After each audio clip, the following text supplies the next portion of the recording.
Hi, welcome to unlocking chemistry. अगर आप channel पे नए हैं तो प्लीज़ चैनल को सब्सक्राइब कर लें और बेल आइकन को प्रेस कर दें ताकि आप जो मैं वीडियो डालूँ वो वीडियो आपके पास नोटिफिकेशन पहुंच जाए। राइट, और अगर वीडियो अच्छी लगी तो उसे लाइक करें। चलो बच्चों, लास्ट वीडियो में क्या पढ़ा था हमने, थोड़ा सा याद है कुछ आपको? लास्ट वीडियो में हमने radius of electron, radius of bore the orbit निकालना सीखा था और velocity of electron in hydrogen atom और हाइड्रोजन लाइक स्पीशीज को निकालना सीखा था। राइट, ये हमने कर लिया था।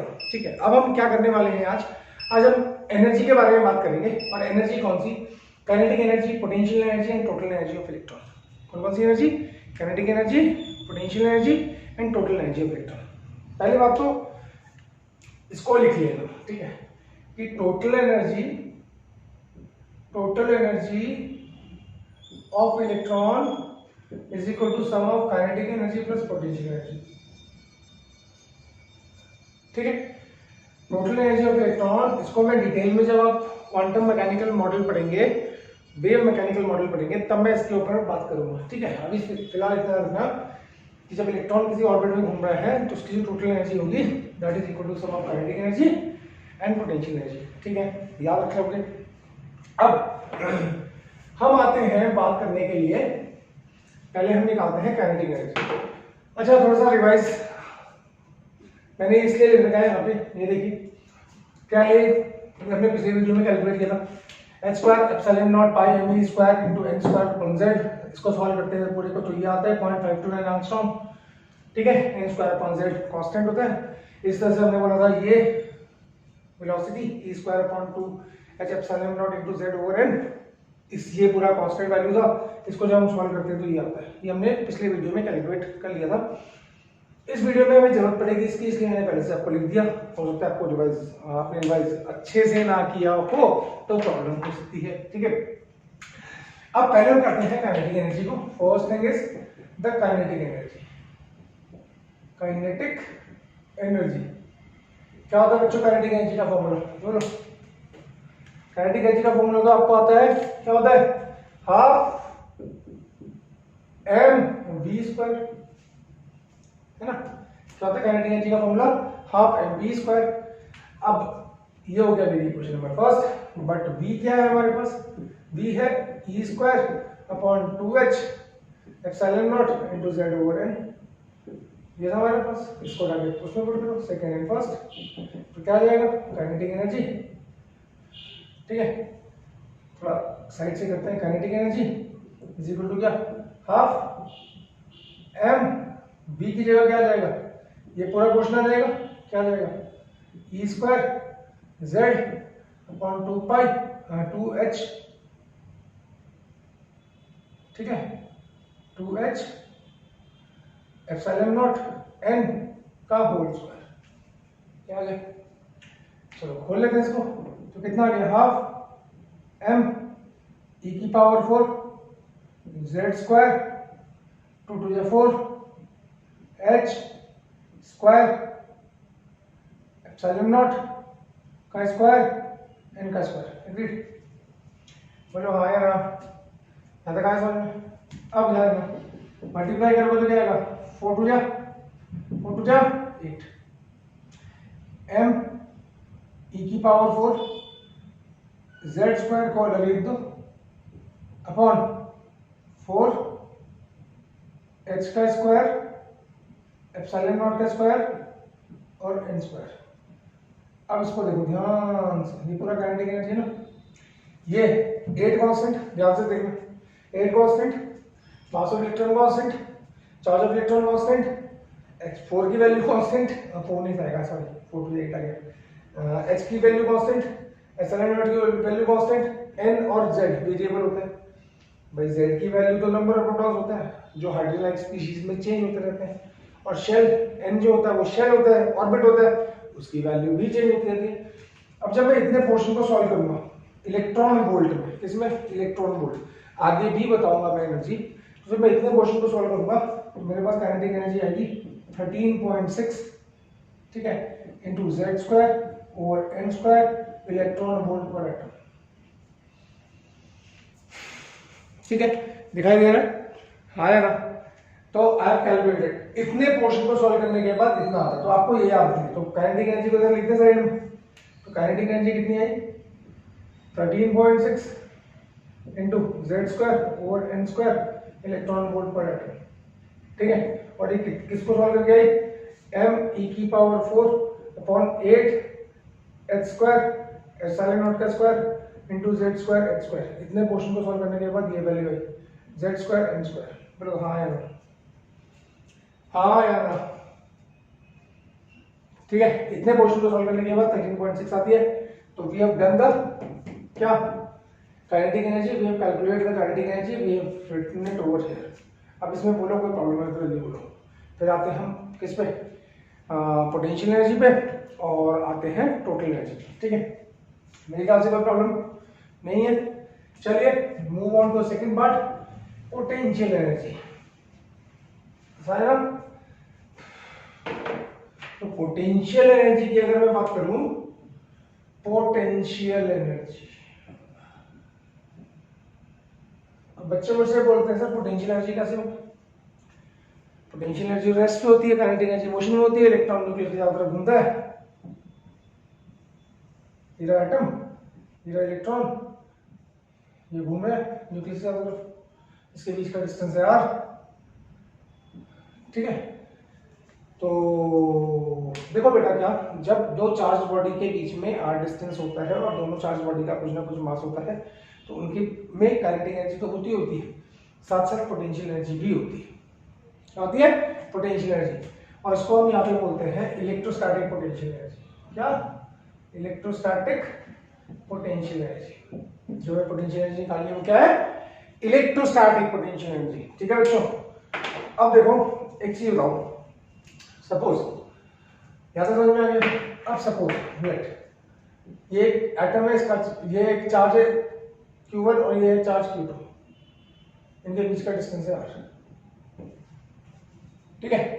अगर मेरे पास दो चार्ज हैं positive negative and they are separated by distance r, ठीक, तो मुझे बताओ कि इनके बीच में इलेक्ट्रोस्टैटिक फोर्स ऑफ अट्रैक्शन क्या होगा। बोलो बोलो बोलो, 1/4 पाई epsilon not into Q1 Q2 over r square. हाँ यार, ये आपको पता है, सबको यूज कर रहे हैं हम इसको, है ना बच्चों। अब मैंने बोला देखो कितनी प्यारी ट्रिक है, छोटा सा है। अगर हम लोग इनके बीच में पोटेंशियल एनर्जी है तो इसको हटाओ, यहाँ पे लिखो पोटेंशियल एनर्जी, और इसको सेम रहने दो, बस r स्क्वायर की जगह क्या कर दो r, क्या कर दो r, ठीक है। हाँ या ना, तो अब समझ में आया यहाँ पे। तो पोटेंशियल एनर्जी क्या होती है, 1/4 पाई epsilon not Q1 Q2 over r। जो इलेक्ट्रोस्टैटिक फोर्स ऑफ अट्रैक्शन का फॉर्मूला था वही है, बस r स्क्वायर की जगह क्या आ जाएगा r। दूसरी बात, यहाँ पे जो चार्जेस होंगे, यहाँ पे जो चार्जेस रखने हैं, चार्जेस विद साइन रखने होते हैं। क्या रखने पड़ते हो, चार्जेस विद साइन। अगर नेगेटिव साइन है तो नेगेटिव साइन पुट करेंगे, और पॉजिटिव साइन है तो पॉजिटिव साइन पुट करेंगे। अब आगे चलते हैं। इन केस ऑफ एटम,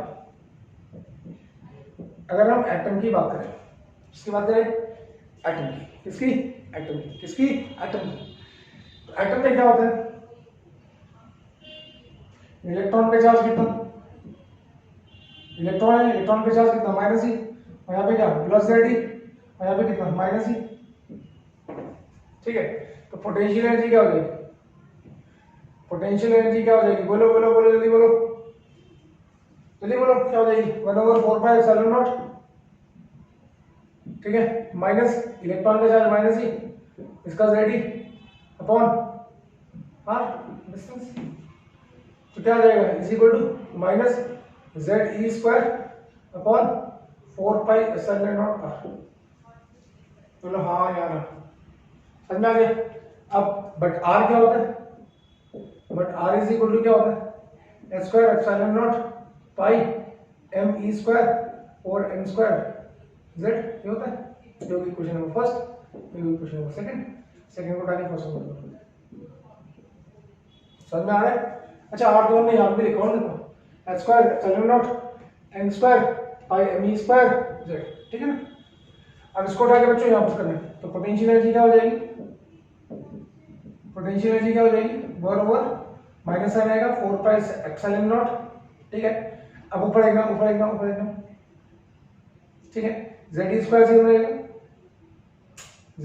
सेम रहेगा, वन को हटाई दो, माइनस जेड स्क्वायर, ठीक है, अपॉन यहाँ तक तो ठीक है, आर की जगह रखोगे H square epsilon not N square, और ये ऊपर चल जाएगा into pi M E square Z. ऐसा आ गया। अब देखो क्या करना है, बच्चों वाली चीज है। ऐसा कहा बच्चों, इसको हटा दूं, अब देखो सॉल्व करना है, ये आप नोट कर लेना, पॉज करके नोट कर लेना, ठीक है बच्चों, क्योंकि नहीं तो पूरा नहीं होगा ये।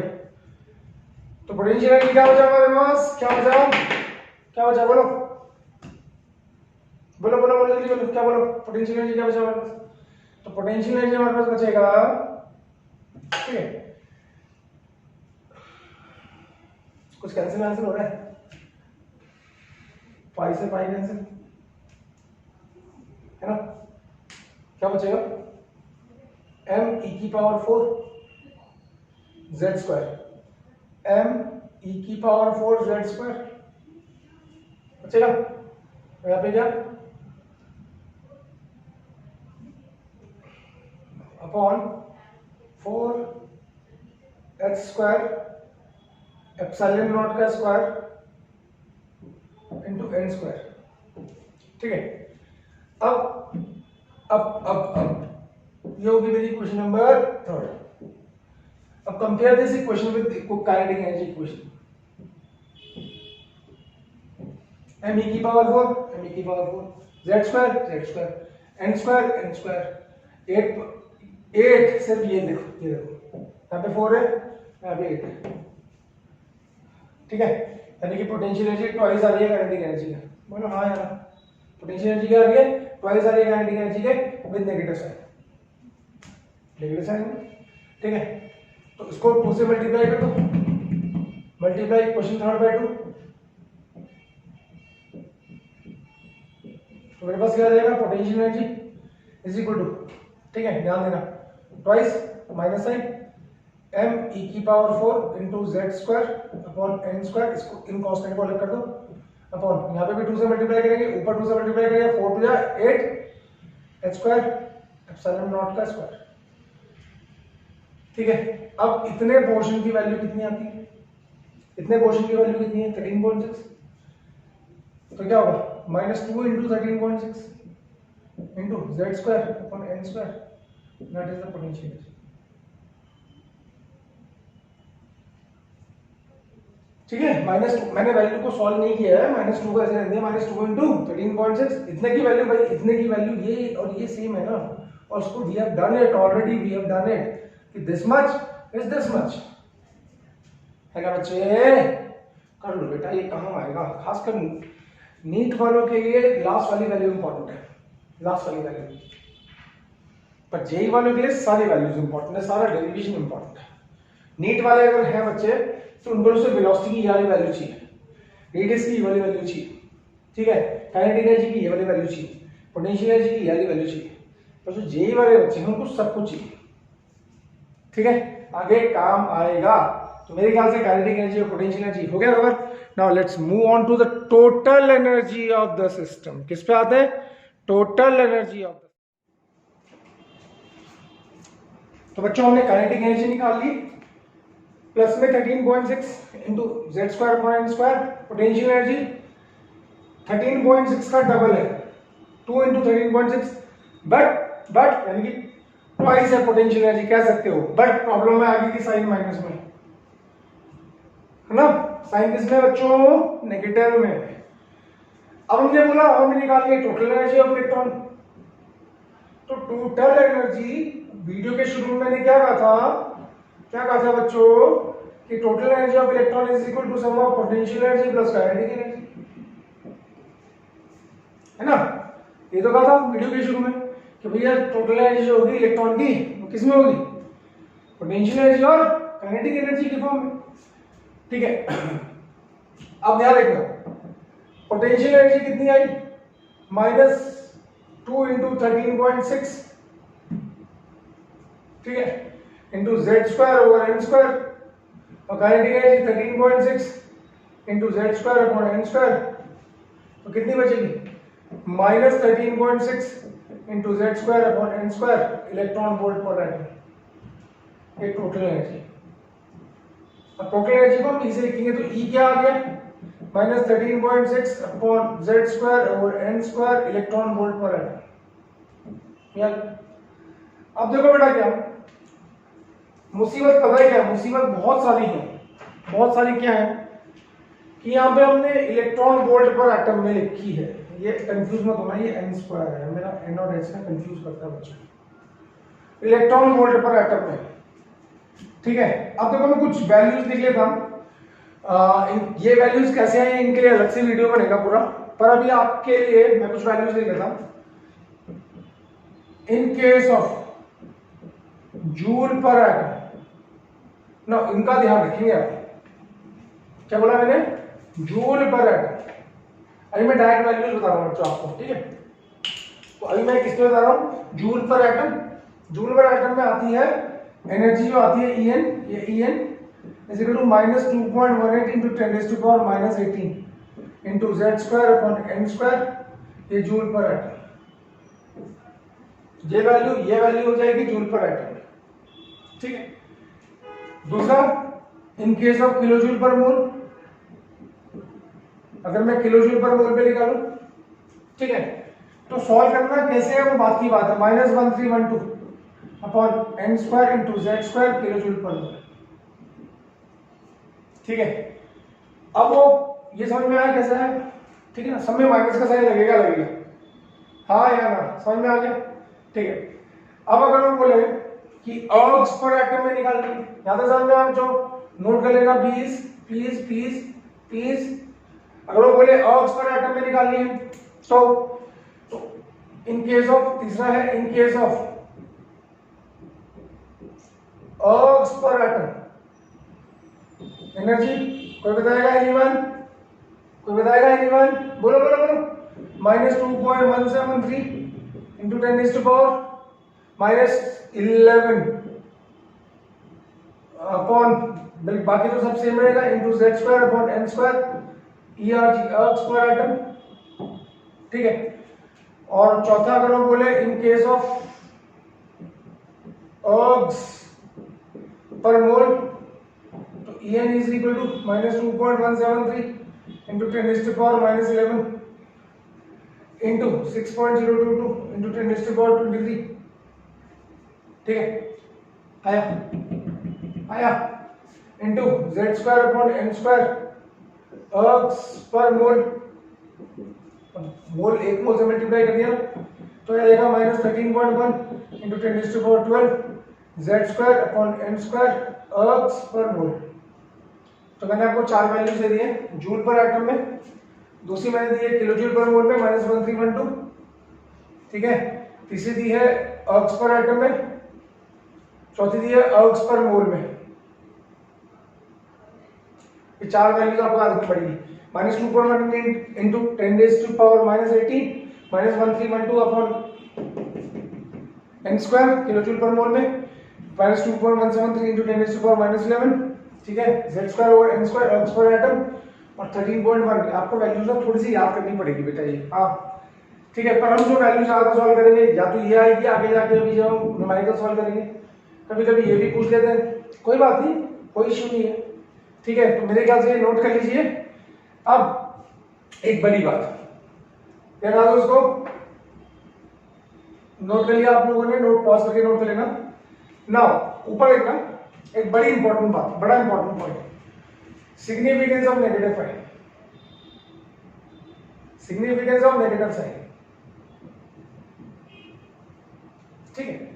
अब सिग्निफिकेंस को नेगेटिव साइन के लिए मैं क्या कर रहा हूं, पहले हम जरा वो लिख लेते हैं, En कितनी है minus 13.6 upon N square Z square electron volt पर एटम, है ना। Now in case of hydrogen atom, ठीक है, Z is equal to 1, a part, when n is equal to 1, जब n 1 होगा तो E1 क्या होगी माइनस 13.6, ये 1 है, Z1 होता है, इलेक्ट्रॉन वोल्ट पर एटम। ठीक है, दूसरा अगर सेकंड शेल में होगा when n is equal to 2 तो E2 क्या हो जाएगी -13.6 अपॉन 2 का स्क्वायर। हाँ या ना? ठीक है, तो कितनी आएगी 2 का स्क्वायर 4, तो -13.6 अपॉन 4, तो -3 4 3 12 3.4 इलेक्ट्रॉन वोल्ट पर एटम। हाँ या ना? ठीक है, when n is equal to 3 देखते रहिए, तो E3 क्या हो जाएगी बच्चों -13.6 अपॉन 3 का स्क्वायर यानी कि 9, तो -1 पॉइंट कितना आएगा, सॉल्व करो इसे, 9 1 9 9 5 45 9.51 इलेक्ट्रॉन वोल्ट पर एटम। चौथा when n is equal to, थोड़ा सा वैल्यू याद रखो, n is equal to 4, तो E4 कितनी हो जाएगी -13.6 अपॉन 4 का स्क्वायर यानी कि 16। ठीक है, तो बच्चों ये सॉल्व करोगे तो 0.85 आएगा, 0.85 इलेक्ट्रॉन वोल्ट पर एटम। समझ में आया नहीं आया? तो अब आपको क्या समझ में आ रहा है? सिग्निफिकेंस ऑफ नेगेटिव्स है, लिखा मैंने, आपके चार दिखाई दे रहा है बच्चों? हाँ दिखाई दे रहा है। तो मैंने 4 ऑर्बिट की इलेक्ट्रॉन की एनर्जी निकाल ली। अब जरा इसको एटम के डिजाइन में पुट कर लें। ये मेरे ख्याल से हो गया। अब आएगा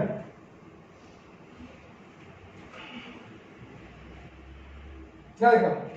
ठीक है, एटम में ये पहला शेल, ये दूसरा शेल, ये तीसरा शेल, ये चौथा शेल। ठीक है, यहाँ पे n is equal to 1 है, या n is equal to 1 या n is equal to 2 या n is equal to 3 या n is equal to 4 या n is equal to infinity। n is equal to 1 में कितनी है 13.6 -13.6 इलेक्ट्रॉन वोल्ट पर atom. n is equal to 2 में कितनी है -3.4 इलेक्ट्रॉन वोल्ट पर एटम। यूनिट का ख्याल रखना। थर्ड शेल में कितनी है -1.51 इलेक्ट्रॉन वोल्ट पर एटम, एनर्जी की वैल्यू इलेक्ट्रॉन वोल्ट पर एटम। और यहाँ पे कितनी है इलेक्ट्रॉन वोल्ट पर एटम। गला थोड़ा सा खराब रखा बच्चों। हाँ, तो सबसे कम एनर्जी कहाँ पे इलेक्ट्रॉन की, बताओ? सबसे कम एनर्जी है फर्स्ट शेल में। कम एनर्जी स्टेबिलिटी ज्यादा, एनर्जी कम तो स्टेबिलिटी ज्यादा। तो ऑब्वियसली बात है, इलेक्ट्रॉन जब फर्स्ट शेल में होगा तो उसका न्यूक्लियस के साथ फोर्स ऑफ अट्रैक्शन ज्यादा होगा। ठीक है, तो उसकी एनर्जी कम होगी और वो स्टेबल होगा। तो it represents stability. Negative sign in the energy equation represents the stability. क्या बताता है? स्टेबिलिटी बताता है। क्यों? एनर्जी कम है, नेगेटिव साइन है तो एनर्जी कम हो गई। जितना हम न्यूक्लियस से दूर जा रहे हैं उतना इलेक्ट्रॉन की एनर्जी, नेगेटिव साइन की वैल्यू कम हो रही है, यानी कि इलेक्ट्रॉन की एनर्जी बढ़ रही है। अगर मैं यहाँ पे इंफिनिटी पुट कर दूं तो एनर्जी क्या हो जाएगी? एनर्जी जीरो हो जाएगी। ये मैक्सिमम एनर्जी होगी इलेक्ट्रॉन। तो what is the significance of negative sign? Greater the value of negative sign या greater the energy value in negative, more stable is the atom. उतनी इलेक्ट्रॉन की एनर्जी कम। ठीक है बच्चों? तो स्टेबिलिटी मतलब the negative sign shows that hydrogen atom is a stable entity. ये स्टेबल स्पीशीज है हाइड्रोजन एटम। ठीक है, तो यहां तक मेरे ख्याल से समझ में आ गया होगा। हाँ है ना? अब अगर मैं बोलूं आपको ये यहां तक समझ में आया, तो आप ये 3-4 वैल्यूज थोड़ा रख लेंगे, -13.6 -3.4 -1.5 1 -2.85 first shell, second shell, third shell, fourth shell, तो आपको थोड़ा सा हेल्प मिलेगा। क्या मिलेगा? हेल्प मिलेगा आगे जब न्यूमेरिकल्स करेंगे। ठीक है, तो मेरे ख्याल से समझ में आ गया। आया ना? पक्का? पक्का? तो आज इसको यहीं पे खत्म करते हैं बेटा। आज हमने टोटल एनर्जी पढ़ ली है, काइनेटिक एनर्जी पढ़ ली है, पोटेंशियल एनर्जी पढ़ ली है। अब कुछ न्यूमेरिकल्स करेंगे। ठीक है, कुछ न्यूमेरिकल्स करेंगे, 1-2 डेरिवेशन और करनी है, न्यूमेरिकल्स करेंगे और फिर थोड़ा सा स्पेक्ट्रा और पढ़ेंगे। ठीक है, तो होप वीडियो समझ में आया होगा। ठीक है, thank you so much for watching.